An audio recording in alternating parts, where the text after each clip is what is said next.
할렐루야. 오늘 참 특별한 날입니다. 하나님께서 우리에게 2023년을 우리에게 안겨 주었습니다. 이 새해가 시작되는 이 새해 첫날이며 첫 주일 예배를 우리가 드리고 있습니다.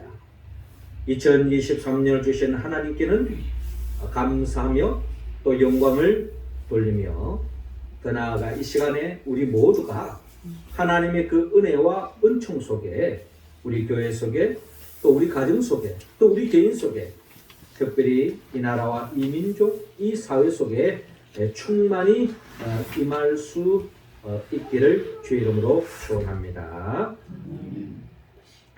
올 한 해도 여러분 새해 하나님 주신 그 복을 충만히 받아서 일상 속에서 어떠한 환경에 처했다 할지라도 우리가 천국에서 누리는 그 기쁨을 미리 맛보며 매일매일 살아가는 2023년도 올 한 해가 다 되시기를 주의 이름으로 축원합니다.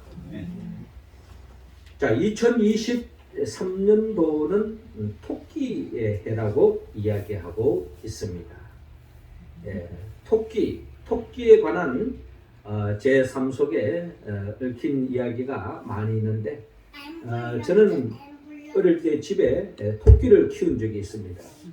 그래서 학교 갔다가 오는 길에 토끼뿔을 많이 뜯어요. 많이 뜯어가지고 가방도 무겁지만은 그 토끼뿔을 많이 뜯는 이유가 있습니다. 왜냐하면 집에 기르는 그 토끼들에게 그 토끼뿔을 안겨주면은 이 토끼들이 얼마나 참 맛있게 먹는지. 그래서 학교 할 때마다 토끼 풀들을 뜯어와 가지고 그 맛있게 먹는 그 토끼에게 먹이를 주는 그때의 또 하나의 그 기쁨은 이루 말할 수 없었습니다. 그리고 요즘 같이 이제 또 겨울철이 되어지면은 동네에서 뭐 형들뿐만 아니라 많은 친구들이 모여서 토끼몰이를 한 적이 많았습니다. 토끼몰이 해가지고 한 마리도 잡은 적은 없습니다만은 매해 겨울마다 이 토끼몰이를 하러 갔는데 이 토끼몰이 하러 갈 때마다 그때에 오늘 내가 한 마리 잡는다 하는 그런 설레는 마음 속에서 더없는 기뻤던 추억이 떠오릅니다. 아마 여러분들에게도 나름대로 살아오면서 토끼에 대한 또 삶의 이야기들이 있으리라 생각되어집니다. 패기 풀이라고 하는 한 여성이 있었는데요. 이분이 하나님을 믿고 살아가는 삶 속에 청천벽력 같은 소식을 듣게 되는데 그게 바로 자신이 암에 걸렸다고 하는 의사 선생님의 판정이 나왔습니다. 그래서 이제 이 암으로 인해서 언제 죽을지 모르는 죽음이 임박한 그런 속에 절망 속에 나날을 보내고 있는데 병원에 입원하는 속에서 어떤 분이 물을 이렇게 전해주는데 그 물컵 밑에 메모지가 하나 적혀져 있는 것입니다. 그 메모지를 보니까 포기하지 마세요 라고 하는 글귀가 적혀져 있는 것입니다. 그것을 읽고 자기 마음속에 뭔가 하나님이 자신에게 주는 듯한 그런 음성으로 들렸습니다. 그리고 마침 이 병원 밖에 창가 밖을 바라봤는데 마침 누군가가 오렌지를 하나 던져놨는데 거기에 토끼가 와서 마침 그 토끼가 그 오렌지를 갉아먹는 광경을 마치 목격하게 되었던 것입니다. 그래서 이 암에 걸려있는 이 패기 폴이라고 하는 이 여성이 그 오렌지를 갉아먹는 그 토끼를 보면서 그가 하나님께 기도하게 되었습니다. 하나님, 제 안에 있는 그 정상적인 세포, 이 백혈구가 이 암세포를 다 갉아먹어 가지고 건강하게 회복했으면 좋겠습니다. 하나님 도와주세요 하고 그렇게 간절히 기도했다는 것입니다. 그런 희망 속에서 하나님께 도움을 간구하고 기도했는데 기적적인 일이 일어난 거예요. 결국 암세포가 사라지고 건강한 몸으로 태어나게 되었다는 겁니다. 이를 경험하고서 이분이 트리븐이라고 하는 유명한 잡지책에 간증을 하게 되었다는 것입니다. 그러면서 그분의 간증의 내용이 그렇습니다. 무엇이든지 당신이 상상한 대로 믿고 진심으로 구하면 하나님께서 이루어 주십니다 라고 하는 그런 간증을 한 내용을 들은 바가 있습니다. 그렇습니다. 2023년도 우리의 삶에 어떤 일이 벌어날지 모릅니다. 2022년 한번 돌이켜본다면 참으로 많은 사고가 있었던 것 같습니다. 그런 현실을 바라보면서 언제 어느 순간에 우리의 삶 속에 어떤 일이 일어날지 모르는 그런 위험, 위협, 위기의 연속 속에 우리가 살아가고 있는데 이런 불안한 마음, 염려하는 마음, 걱정하는 마음이 우리 마음속에 올 한 해도 펼쳐지지 않을까 하는 생각이 들 수도 있습니다. 그러나 원래 토끼해라고 하니까 우리가 토끼를 생각하면서 그 토끼들이 결국 우리의 삶 속에 모든 불안을 갉아먹고 염려를 갉아먹고 불행을 갉아먹고 우리의 또한 원치 않는 그 모든 고통을 다 갉아먹어서 우리의 삶에는 하나님의 은혜로 덮는 좋은 일들이 많이 생기고 또 복된 삶이 펼쳐지는 우리 모두가 다 될 수 있기를 주의 이름으로 축원합니다. 오늘 성경의 본문에 이 요셉 그리고 그 요셉의 그 가정 이 가정에도 참으로 오늘 성경에 보면은 원치 않는 엄청난 위협이 이 가정을 도사리고 있습니다. 그러나 이 요셉과 그의 가정이 하나님의 도우심 속에서 덮는 모든 위기와 어려움에서 벗어나서 형통한 행복한 삶을 펼치는 이야기가 오늘 성경의 본문에 기록되어 있는 것을 볼 수가 있습니다. 자, 우리가 어떻게 하면 올 한 해도 우리의 삶이, 우리 가정이, 우리 교회 공동체가, 이 세상이, 이 사회가 더없이 불행과 염려와 유혹으로부터 벗어나서 더 없는 평안과 기쁨과 행복이 넘치는 삶으로 나아가기 위해서는 우리는 어떠한 삶을 살아야 합니까? 오늘 성경은 한마디로 말해서 요셉이 하나님의 말씀에 귀를 기울이고 그 말씀에 순종하는 삶으로 살아갔을 때에 하나님이 도와주심으로 인하여서 형통한 행복한 삶이 펼쳐진 이야기를 오늘 성경을 통하여 우리는 깨달을 수가 있습니다. 먼저 하나님은 오늘 이 요셉을 향하여서 오늘 본문 13절에 피신하라고 먼저 말씀하고 있습니다. 자, 13절 말씀 우리 같이 한번 읽어봅시다. 시작. 그들이 떠난 후에 주의 사자가 요셉에게 현몽하여 이르되 헤롯이 아기를 찾아 죽이려 하니 일어나 아기와 그의 어머니를 데리고 예굽으로 피하여 내가 내게 이르기까지 거기 있으라 하시니. 아멘. 자, 아기 예수님을 구유에 탄생시킨 이 가정, 이 가정에는 아마도 더없이 요셉이 이 가정의 가장으로서 더 없는 묵은 마음을 안고 삶이 시작되어졌을 것입니다. 자, 오늘 본문 13절에 보니까 그들이 떠난 후에 이 그들은 바로 동방박사들을 이야기합니다. 이 땅에 만왕의 왕으로 오신 그 예수 그리스도를 동방박사들이 와서 경배했습니다. 경배하고 그들이 떠났습니다. 떠난 후에 주의 사자가 요셉에게 현몽하여 이르되 헤롯이 아기를 찾아 죽이려 하니 일어나 아기와 그의 어머니를 데리고 예굽으로 피하여 내가 내게 이르기까지 거기 있으라 라고 하나님께서 천사들을 통해서 요셉에게 말씀하시는 것입니다. 한마디로 예굽으로 피해가라는 거예요. 왜? 헤롯이 아기를 찾아 죽이려 한다는 겁니다. 헤롯이 왜 아기를 죽이려 합니까? 헤롯은 동방박사들을 통해서 이 땅에 유대인의 왕으로 오신 분을 경배하러 왔다는 거예요. 이 소식을 들었을 때에 헤롯은 자기의 그 왕권의 위협을 느끼고 자신의 그 권좌를 위협하는 존재를 두려워하는 나머지 한마디로 아기를 죽이기 위해서 계획을 품고 있는 그 상황이었습니다. 자, 이를 하나님께서는 알고 계셨고 천사들을 통해서 이 요셉에게 빨리 이 자리를 떠나 고향으로 돌아가지 말고 빨리 애굽으로 피신하라고 말씀하신 것입니다.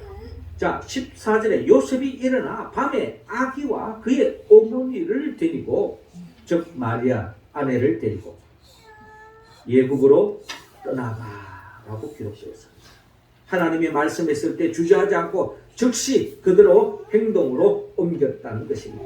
한마디로 예루살렘, 이스라엘 땅에서, 예루살렘에서, 베들레헴에서 바로 가나안 애굽으로 피신해 가는 것을 우리가 바라볼 수가 있습니다.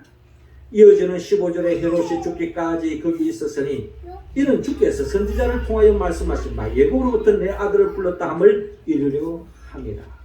자, 이와 같은 사건은 오래전에 예언자들이 예언했던 일들이 그대로 현실 속에 이루어졌다는 것입니다.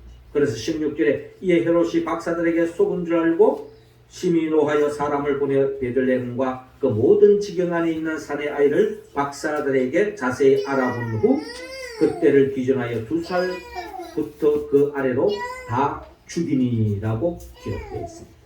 한마디로 유아를 학살하는 만행을 저지르는 역사적인 이야기가 오늘 성경의 본문에 그대로 기록되어 있습니다. 자, 이런 사실을 우리가 진행되고 있는데 여러분, 만약에 요셉이 그 가정이 하나님의 말씀에 따르지 않았더라면 어떻게 되겠습니까?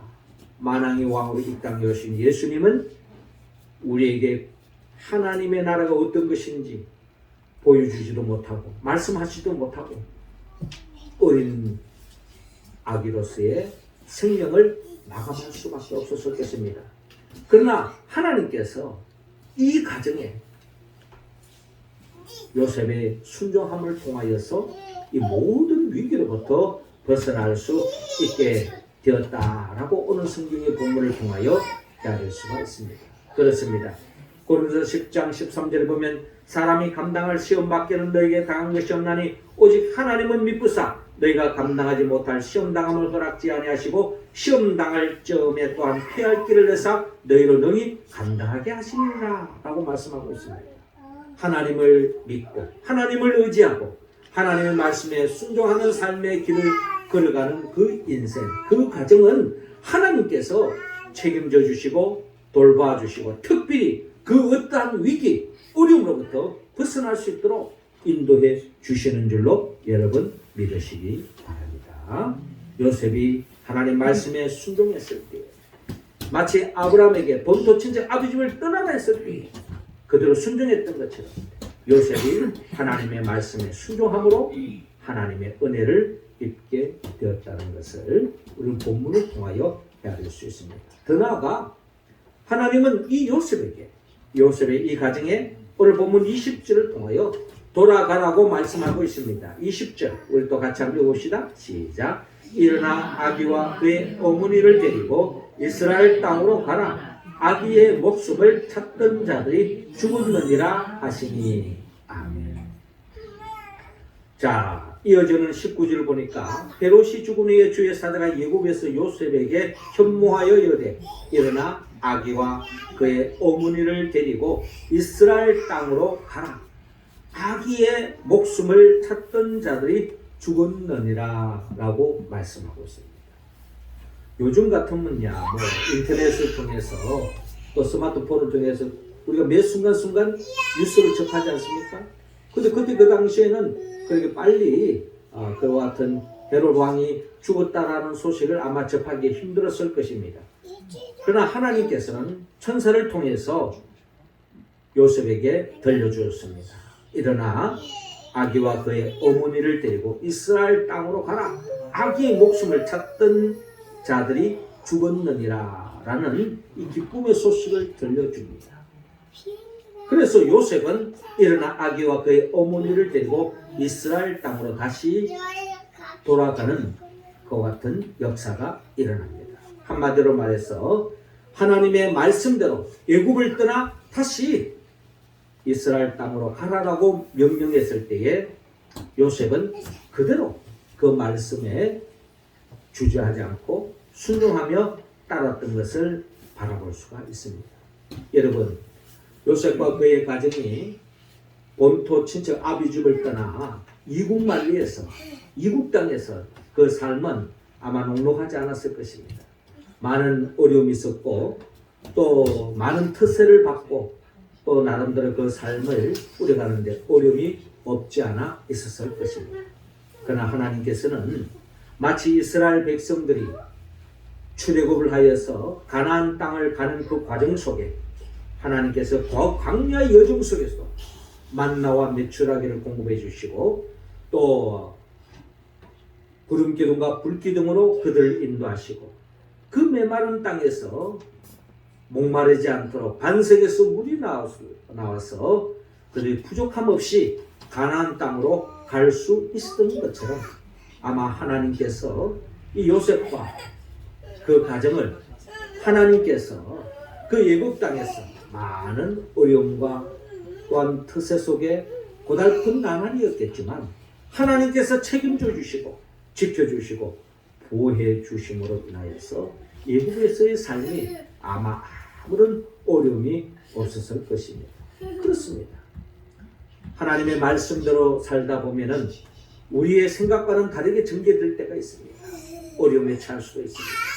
그러나 주님의 말씀대로 따르면 하나님께서 우리에게 부족함이 없는 것으로 채워주실 줄로 여러분 믿으시기 바랍니다. 여호와는 나의 목자시니 내게 부족함이 없으리로다. 그가 나를 푸른 초장 쉴만한 물가로 인도해 주신다 하는 것이 바로 시편 기자의 고백 아니겠습니까? 또 하나님의 인도하심 속에 사망의 엄청난 골짜기로 인도할 때도 있습니다. 우리가 원치 않는 길이죠. 그러나 주님을 목자로 믿고 따르는 그 인생은 하나님이 나를 사망의 엄청난 골짜기로 인도하실 때는 특별한 계획과 뜻이 있을 것으로 믿고 끝까지 주님을 의지합니다. 그 어려움 속에서 하나님이 나와 함께 하시기 때문에 두려움이 없다라는 시편 기자의 고백처럼 우리의 삶이 어떤 상황에 전개된다 할지라도 하나님이 함께 한다는 그 믿음을 가지고 어떠한 환경도 이겨나가는 우리 모두가 되기를 주의 이름으로 축원합니다. 마지막 세 번째로 오늘 본문 22절을 통하여 하나님께서 또 요셉에게 말씀합니다. 가서 살아라는 것입니다. 이스라엘 땅에 가서 또 갈릴리 가서 나사렛에 가서 살아라는 것입니다. 23절 우리 같이 한번 읽어봅시다. 시작. 그러나 아킬레오가 그의 아버지 헤롯을 이어 유대의 임금됨을 듣고 거기로 가기를 무서워하더니 꿈에 지시하심을 받아 갈릴리 지방으로 떠나가 나사렛이란 동네에 가서 사니 이는 선지자로 하신 말씀에 나사렛 사람이라 칭하리라 하심을 이루려 함이라. 아멘. 그렇습니다. 오늘 본문 23절에 그러나 아킬라오가 그의 아버지 헤롯을 이어 유대의 임금됨을 듣고 거기로 가기를 두려워하더니, 그러니까 요셉이 하나님의 명령을 따라서 애굽을 떠나서 이제 이스라엘 땅으로 돌아왔습니다. 그런데 돌아왔는데 또 좋지 않은 소식이 들려오는 거예요. 헤롯 왕의 아들 아킬라오가 또다시 이 유대 땅을 통치하고 있는데 이 아버지보다 더 악랄하다는 소식을 듣고 이 갈릴리 땅으로 가는 것 자체가 또 하나의 위협이 되었습니다. 또 우리 아들을 죽일 줄 모른다 하는 그런 두려움이 엄습해 오는 거죠. 그 두려움 속에 있을 때에 하나님께서 요셉의 그 꿈을 통하여 또다시 말씀하시는 것입니다. 갈릴리 지방으로 가라는 겁니다.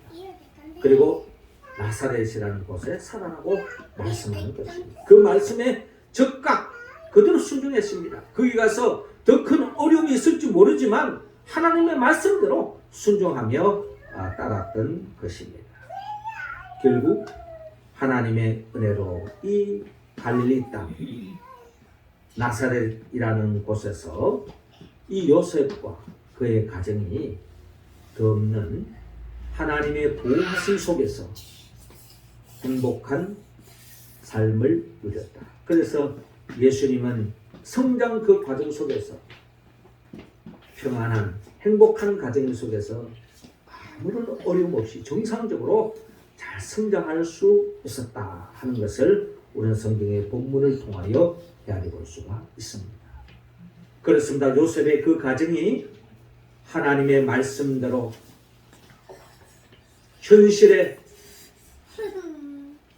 마음 빼앗기지 않고 들려오는 소식에 마음 빼앗기지 않고 전적으로 하나님의 말씀에 의지하여 살았습니다.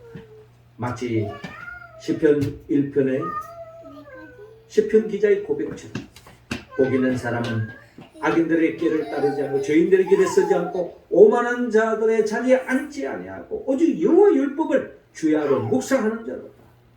여호와의 말씀을 주야로 묵상하는 사람, 그 말씀에 귀를 기울이고 그 말씀을 들음으로 끝이지 않고 그 말씀을 이해관계로 보지 않고 때로는 그 말씀에 순종했을 때 손해볼 수도 있고 고통이 따라올 수도 있고 위협이 찾아온다 할지라도 그 말씀을 꿋꿋하게 살아가는 그 사람은 마치 시냇가에 심겨진 나무와 같이 철을 따라 열매를 맺고 잎사귀가 마르지 않는 그와 같은 모든 만사가 형통한 그 복을 누리는 것처럼 올 한 해도 요셉의 가정처럼 하나님의 말씀대로 살아서 하나님의 보호하심 속에 모든 불행이 물러가고 더 없는 우리가 꿈꾸고 바라는 일들이 다 펼쳐지는 그 은총을 여러분들의 삶 속에, 가정 속에, 우리 교회 속에, 이 사회 속에 이루어지기를 주의 이름으로 축원합니다. 그러기 위해서는 우리는 매 순간순간 하나님 말씀에 응답해야 됩니다. 피신하라 하면 피신하고 돌아가라 하면 돌아가고 가서 살아라 하면 사는 거예요. 우리가 어떻게 이 말씀, 하나님의 말씀에 우리가 어떻게 응답할 수 있습니까? 응답할 때에 하나님의 보호하심과 은혜와 은총이 덧입을 수 있는데 우리는 주의 말씀을 응답할 수 있는 길은 성령님의 도움이 없이는 할 수가 없습니다. 올 한 해도 성령님이 도와주셔야 하나님 말씀을 응답할 수 있는데 성령님은 예수 그리스도의 영입니다. 예수님이 누구입니까? 예수님의 말씀으로 천지 만물을 창조하신 분이에요. 하나님의 말씀으로 천지 만물을 창조하셔서 우리 모두에게 더없이 행복한 삶을 살 수 있도록 에덴 동산을 창설하시고 복된 삶을 살기 위한 것이 하나님의 계획이었잖아요. 그런데 그 복을 누가 찾습니까? 인간이 범죄함으로 에덴 동산에서 쫓겨났어. 참된 복을 누리지 못하고 언제 어느 순간에 어떤 일이 일어날지 모르는 공중에서 땅에서 바다에서 끊임없는 우리를 불안케 하는 사고와 불행한 일들이 끊임없이 전개되었어.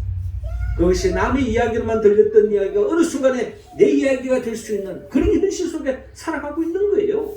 그런 우리를 구원하게 하여 주님이 친히 인간의 몸으로 오신 것입니다. 그런 모든 불행, 근원이 되는 그 죄의 문제를 해결해 주기 위해서 주님이 친히 십자가에 우리의 죄를 대신하여 못 박혀 죽으신 것입니다. 그리고 주님은 죽음의 권세를 깨뜨리고 부활하셨어요. 우리에게 새로운 삶을 허락하게 했어요. 거듭난 삶으로 인도하게 했어요. 행복한 삶으로 인도하게 했어요. 비록 몸은 이 세상에 살고 있지만 천국의 기쁨을 침노하고 누릴 수 있도록 살기 위하여 주님은 죽음의 권세를 깨뜨리고 부활하신 것입니다. 그리고 승천하셨어요. 그리고 또한 주님은 승천하셔서 하나님 보좌 우편에서 우리에게 보이사 성령을 주기로 원합니다. 왜? 그 성령을 받지 않고는 하나님의 축복에 참여할 수 없기 때문에 그래서 그 성령의 도우심으로 하나님의 말씀을 순종하며 살아가는 우리들을 이 땅에서 하나님의 나라를 맛보게 하시고 장차 주님이 재림하여서 영원토록 그 복을 누리게 하기 위하여 재림하여 오실 분이 바로 예수 그리스도입니다. 그분의 영보혜사 성령의 도움을 받았어. 요셉이 하나님이 말씀하는 그 순간순간마다 순종하며 나아갔던 것처럼 올 한 해도 우리 모두가 주의 말씀에 들려올 때마다 아멘으로 활합하고 그 말씀에 즉각 순종하여서 하나님의 은혜를 덧입어 더없이 복된 2023년을 살아가는 우리 모두가 되기를 주의 이름으로 축원합니다. 기도드리겠습니다. 하늘에 계신 우리 아버지, 이 시간 우리 한 사람 한 사람에게 성령의 기름을 부어 주옵소서. 성령 충만함으로 말미암아 피신하라 할 때에 피신하고 돌아가라 할 때에 돌아가고 가서 살아라 하면 가서 요셉처럼 살았어. 하나님의 보호하심 속에, 하나님의 돌보심 속에, 하나님의 동행 속에, 하나님이 함께하는 속에 2003년도에도 하나님의 나라를 충만히 누리고 침노하고 또한 그 복을 나누며 살아가는 복된 한 해가 될 수 있도록 인도하여 주옵소서. 예수님의 이름으로 기도드립나이다.